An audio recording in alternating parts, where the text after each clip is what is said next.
Managing social media content production doesn't need to be a spreadsheet nightmare.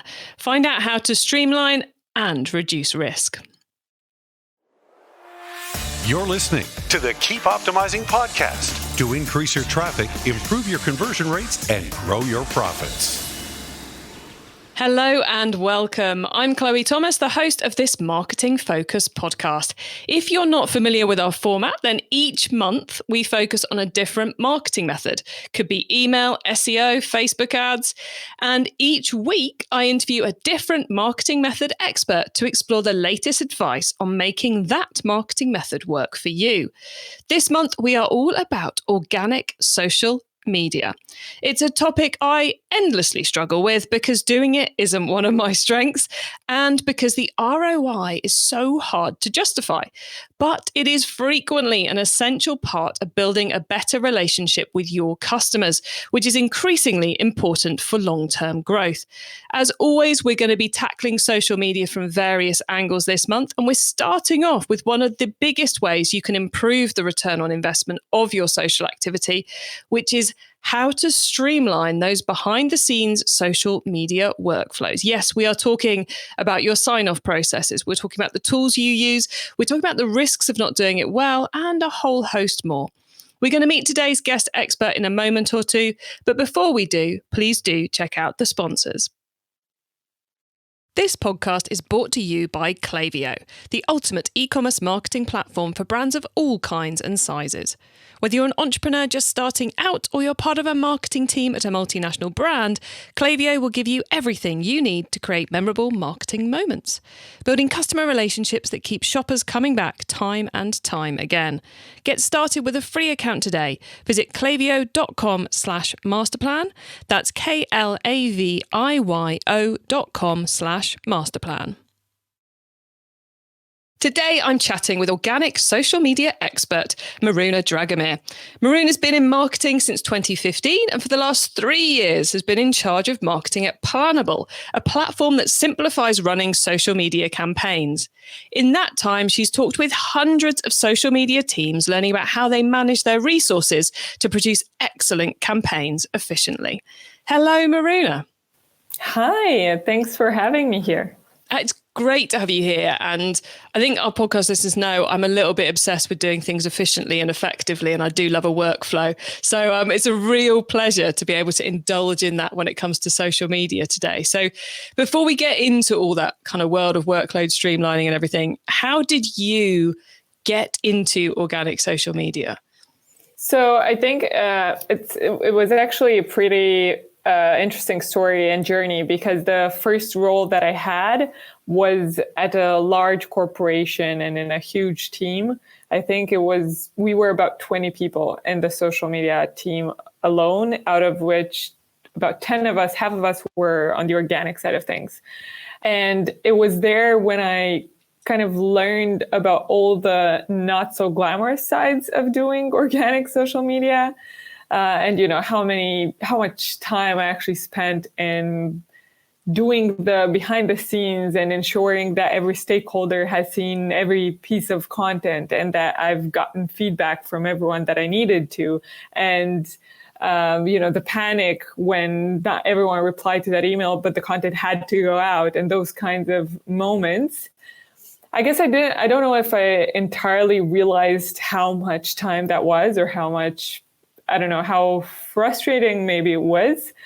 But then I think a few years later, I ended up going for an opportunity here at Planable, the company that I'm part of now, which is a startup and that helps social media teams.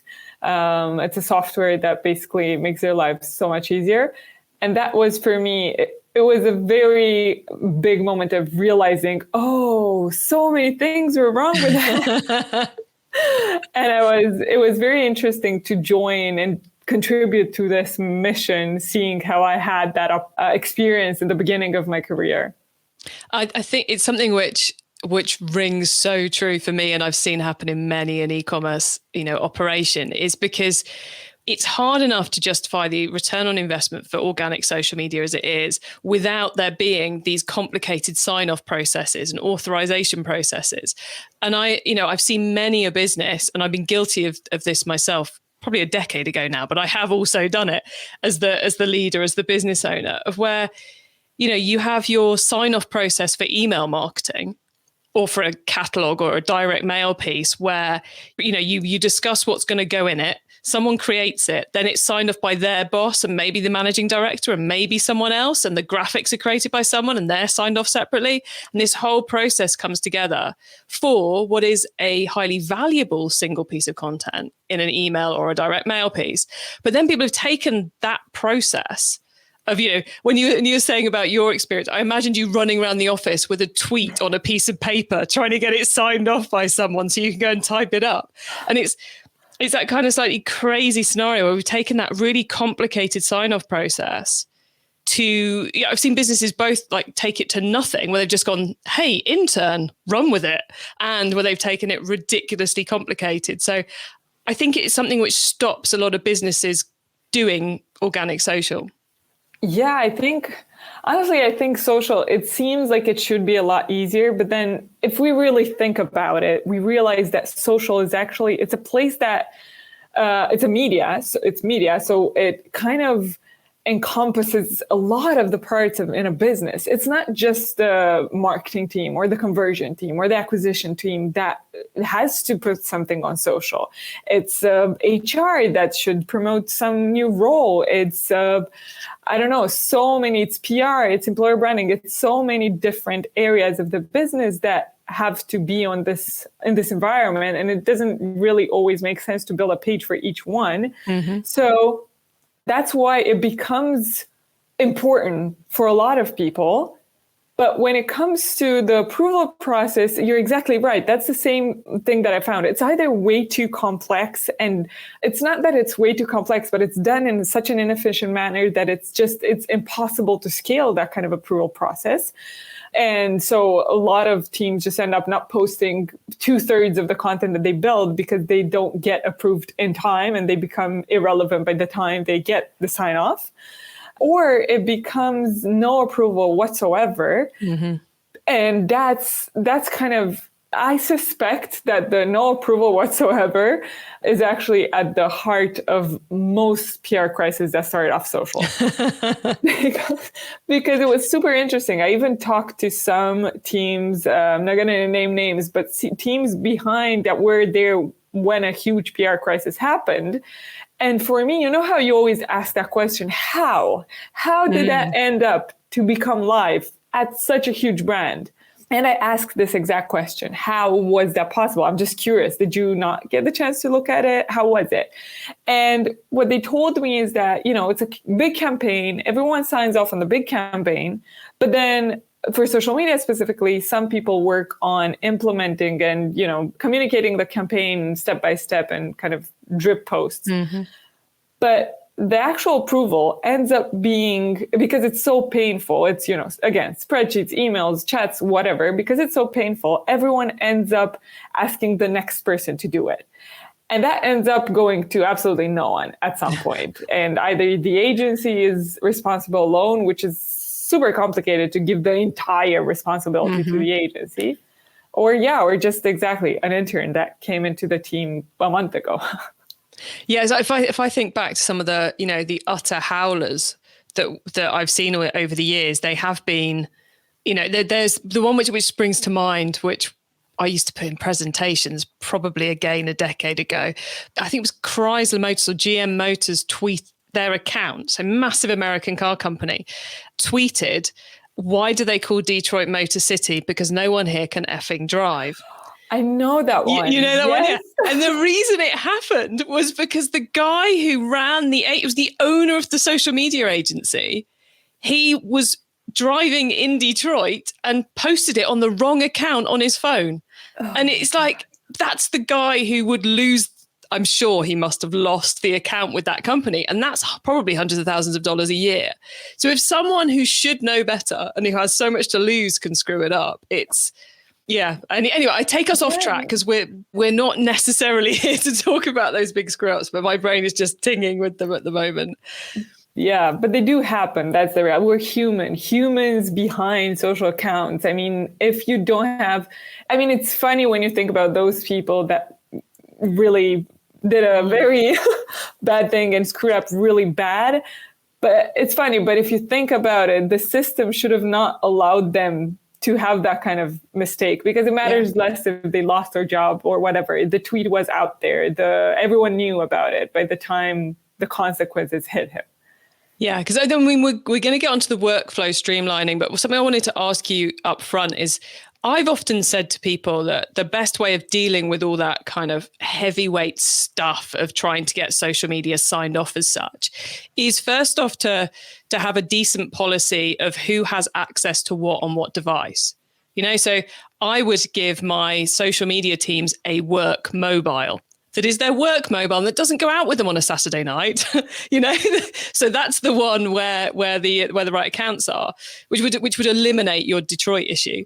And then also training them really well so they get the brand, they get the messaging, so they can have a certain amount of freedom. Are those the initial building blocks, would you say? Yeah, I think you have to separate a bit and to just make sure that you need to find that balance. Like you said, you know, you want to give people the easiness to create awesome stuff. If they have random ideas, if they have some sort of, you know, social media has a huge virality potential built in. So you want your team to be able to take advantage of that if the right idea comes at the right moment, and could become, you know, the new real-time viral Oreo campaign. I always think on replies to customers as well. You know, if you're running this really cool, funky campaign and a customer comes back with a real cool, funky response, and you then have to go through even one level of sign off to reply, it can really slow things down. Yes. In my mind, I think the ideal workflow, it would be you would have it bulletproof for most of your campaigns. So you ensure that it's, you know, it's also about the quality of things. It's also, you know, more angles. And then once you have all that, only then should you think about where you should host all of these communications and how they should look like. Mm-hmm. And you should have a few criteria you always check. One would be, you know, it's easy and inclusive for everyone involved. It's easy for, I don't know, someone that's 25 and used to whatever technology you could throw at them. And for, I don't know, someone from a department that has to be involved, but it's impossible for them to get acquainted with technology. That's just hard. Then you should, you know, ensure that probably another criteria should be how visible it is for everyone, how easy it is for them to make informed decisions, because they need to know what they're looking at again. And, you know, then transparency, how applicable it is for everyone, you know, for the design team, if they still have to send over an Envision or a different tool, or if they have to send it over via email, again, you have a bit of a... Yeah, because I suppose if we think back to John in legal, who, you know, is, let's imagine John in legal is at least 60 and not the most tech savvy person. Sorry, John in legal. But your do is a really good example here. So, you know, if he's getting something to sign off that's a spreadsheet with a load of boxes that look almost identical to him, with then a link to a system he can't access that's got the graphics and that keeps telling him to download something, of course he's not going to do anything, is he? Because you kind of want it to be, this is what it is, this is where it's going out, but in a really user-friendly format for those sign-offs. Yeah, John should easily know what he's looking at. He shouldn't have to imagine. You shouldn't have to explain to John what a carousel post is, you know, and you will see you have 3 columns and all of those 3 columns are going to be in the post. I mean, what do you expect from John? Well, and then you often get, if you put it into certain systems, they can't cope with the emojis. You end up with the emojis written out with the colons. And it's like, well, that's very hard to read and sign off. 2, that's incredibly hard. Not incredibly hard. It creates another loop of risk of when someone copies and pastes that into the scheduling tool or Instagram or wherever. Does it actually work? Does it turn out the way you think it's going to look? Yeah, and it's usually why so many social media teams actually have a test page. And I've heard a lot of teams that actually have test pages on all of the social media networks. And during the planning process, they actually create that post it, screenshot it, put it in a presentation or directly on email and ask feedback that way. So they've got a second Facebook page that no one's connected to, but which is technically live. Yes. So it could be seen by people. Yes. And they're putting stuff on there in order to screen grab it and get sign off on it. Yes, I've met, you would not believe how many teams that actually do this and have this process. That is, I can see a use for a test page. When you started talking about it, I was like, oh, a test page, that's a really clever idea. And then you proceed and I was like, but using it that way is insane. Yeah, I mean, for sure. If you have something's glitching and you just want to check what's happening, that's fine to have a test page on its own. But like a new format where you're trying to do something clever with the carousels, to be able to load it to a test page, brilliant, because you're not worried about posting something ridiculous to your existing page. But to use that to create graphics for sign off is just mind-bogglingly bad. Yes. You should just see in the whatever technology you use, you should be able to see it, honestly. Exactly. You and John and everyone else should be able to just see it there, because that's the whole point. It should not be 10 steps. So we've worked out everyone who should be having an input on these and how they should be signing off. Presumably, in an ideal world, we want them to be both seeing and signing off on the one platform. So it collates everything for us and we haven't got some kind of checklist that we're ticking off on our desk. I've mentioned scheduling posts. Is this then going to, and the dangers of copying and pasting from a spreadsheet into the platform and hoping it looks the right way? Should we then be looking for a sign-off platform that is also our scheduling tool? So it takes it right the way, if we don't want to go and post on the platform itself, should we be tying this all into a scheduling process? Yes, ideally you should be looking at all of those manual processes and think of two things. One, how much time does it take if you do it manually, and add it up. Don't just say, oh, it takes 30 minutes. Yeah, but it takes 30 minutes per day, because that adds up to a lot of time. And then think about how it could impact. What kind of risk does it impose? Because it can be, I don't know, if it's analytics, a bit of manual work, what's it going to do? You're going to see some odd numbers. But if it's creating posts, you might put some things on those accounts that could really create a PR crisis for you. So the risk is a lot higher if it's public. Mm-hmm. Yeah, there is that kind of balancing game of what level of sign-off we have on what we're doing and what level of sign-off we don't. So I'm guessing John from legal, to pick on poor John again, he's not necessarily in the sign-off loop for every single post. No, yeah, maybe he should be looped in once you're talking about a specific product that has different regulations. Or if you're running a competition and you want to make sure you've done the T's and C's, and if an HR aren't in on every post, they're just in on the posts that relate to HR activities. Yes. So there's kind of the light sign-offs and the heavy sign-offs, aren't there? Yeah, exactly. And, for the heavy sign-offs, think about, because that's what I was going to say now, in this auditing process, you should, ideally, if your team agrees, and if you agree, you should actually time track for a couple of weeks to really see objectively how much time people spend on each part of the process. Split it beforehand, then put some tags in whatever tool you're using for task management or time tracking, and look at it objectively after 2 weeks and see how time goes by. And then for the criteria, talk to the people involved and try to understand what's important to them, because it's different things usually. For a manager, for example, whose sign-off is probably always required, which means that it's a recurring task for them, so it should be easy. And maybe most managers have a lot of meetings, are on the go sometimes. If it's a spreadsheet, obviously, it's probably annoying for them because they access it on their phone. They don't see anything. They don't get it. It's too complicated. And they end up either not approving or just saying, fine. I trust you or something, So devices is important when we're looking for this type of software as well. Yeah, according to the let's say, work style of everyone involved. And the other thing that's striking me with all of this is this, I suppose depending on the size of the team, if you've got a big social media team, then it's going to be going on all the time. But if you're on a smaller social media team, it may be you batch this process. So everything's loaded by Thursday. So as those who have to sign off can sign off on a Friday. So you can kind of diarize it for people. It's like every Friday, as long as you go in on Friday, everything will be okay. And we can manage it that way. Whereas, as the team grows and the business grows, it becomes more of a continuous piece. Yeah, for sure.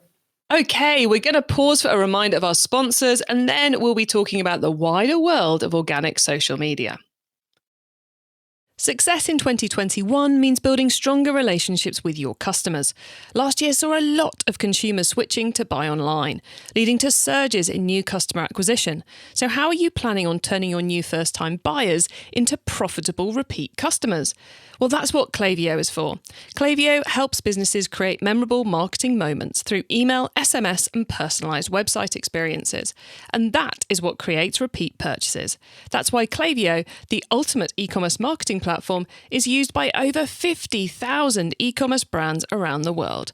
Get started with your free account today. Visit klaviyo.com/masterplan.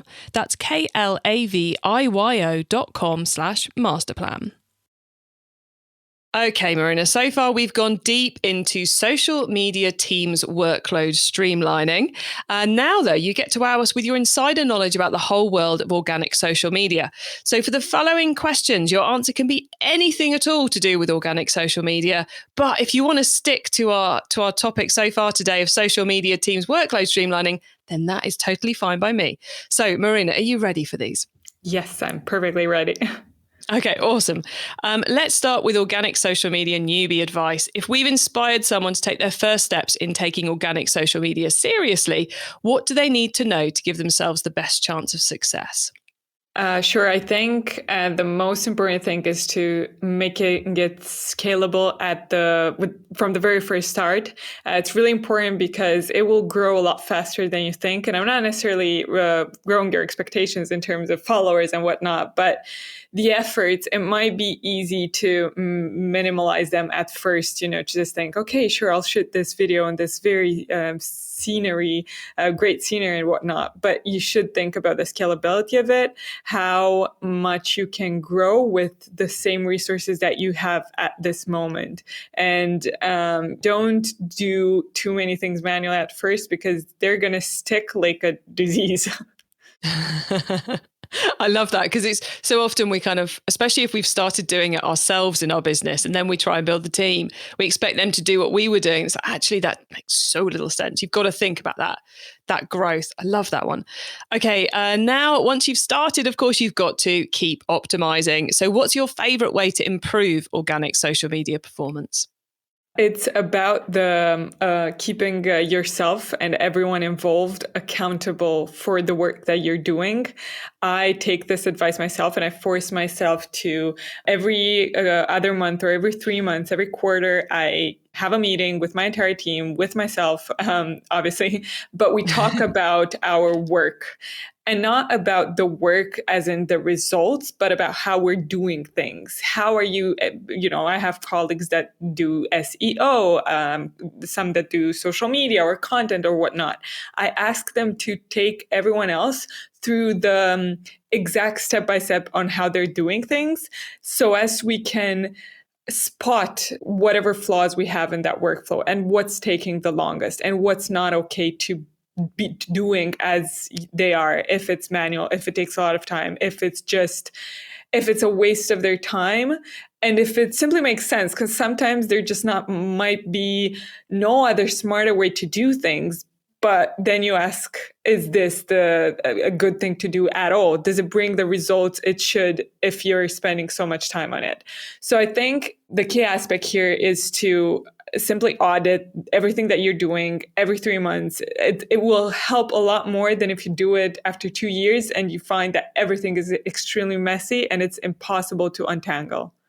I think that's brilliant advice, not just for organic social media, but as you mentioned, for pretty much an entire business. Let's recheck those systems because, I'm sure we've all sat there going, oh God, if anyone knew how much effort this was, they'd stop making me do it. And it's kind of, it solves those problems, but it also solves is what we're doing what we should be doing whole side of things. A genius idea. I must have to build that into our workflows here as well. Okay, Marina, if someone listening wants to learn more about organic social media, is there one cheap or free resource you would recommend? Yes, actually, it's our own resource. We wrote a book. It's called the Manifesto on Content Marketing Teams. And it's a lot about building it right, ensuring that the right criteria, as I mentioned above, clarity, transparency, and all that is set in place from the start. And I feel like it sheds a lot of light on what these processes are all. And you can find it at planable.io/manifesto. Nice. I suspect you'll get plenty of people coming and having a look at that after this. Okay, finally, it's crystal ball time. What's coming up in the next 6 to 12 months that we should be getting ready for in organic social media? What I think, and this is my own bet, is that the expectations from content are changing a bit. People are looking for more and more authenticity and to see content that they would see from their friends, that they would see from people that are just being themselves. And that expectation is slowly expanding into brands' content too. But I don't feel like the tendency from the audience to really look closely at whatever brands are doing and spotting whatever mistake has been made is changing either. So I think it's key to find the balance between the two. Staying too safe is just not going to work. It's not going to bring in the audience, and going too crazy might mean risking it all. So finding that balance is going to be key. I love that. Being authentic doesn't mean throwing out the sign-off process. That's what we're saying. Do not just give the interns a mobile and a TikTok account. Yes, exactly. I keep, as well as picking on John from Legal, I keep picking on the interns today. I love interns. Sorry, all of you out there. It's nothing personal. It's about the people who are giving you the wrong instructions. Anyway, I'm digging myself into another hole. This is not a good day for me. Marina, we are very nearly at the end of the show. So could you please let the listeners know where they can find you and your business? Yes, they can find me on LinkedIn. Just write my name and maybe Planable, and you're going to find me quickly. I'm very active there. And they can find Planable on our website at planable.io. Simple and straightforward. There you go, guys. We'll add links to all of that in the show notes too. Oh, and Marina, you wanted to say something? Yes, I realized that we actually prepared an offer too for the audience if they want to test out the tool. It's you can use Master Plan coupon for 30% off for the first 3 months. Oh, very nice. There you go, guys. So do your audit first and then go to Planable and get your 30% off for 3 months of the tool by using the coupon code MASTERPLAN. Did I get that right, Marina? Yes. Excellent. Okay, cool. There we go, guys. Marina, thank you so much for being on the show today. It's been great chatting with you all about social media cock-ups and how to do it better, more streamlined and more effectively. So it's been brilliant. Thank you so much for coming on the show. Thank you for having me again. So the mind kind of boggles at just how much time, I think even like with my miniature team, how much time we spend dealing with the stuff around social rather than actually producing great content. So I think, if you think of those in percentage terms, the amount you could save is quite huge if you get the sign-off processes working right. And if you're someone who's avoiding the sign-off processes because you think they're going to be too laborious, there is a lot of risk if you're not having things checked properly and you're not having things audited as you go through that social process. So hopefully by taking you through the process of how to streamline it and find the right tech, because it is almost certainly going to be a tech solution you're going to need. I hope we've helped you all think a little bit deeper about how you're running those social processes. You can get links to all the things we discussed and the full transcript of this episode, important notes and more at keepoptimizing.com. There you can also sign up to our monthly Q&A webinar. Yes, it is back. after a month off over the summer. It is part of my mission to help you improve your marketing is that I invite all of our organic social media even, specialists to join us for a live Q&A session at the end of the month.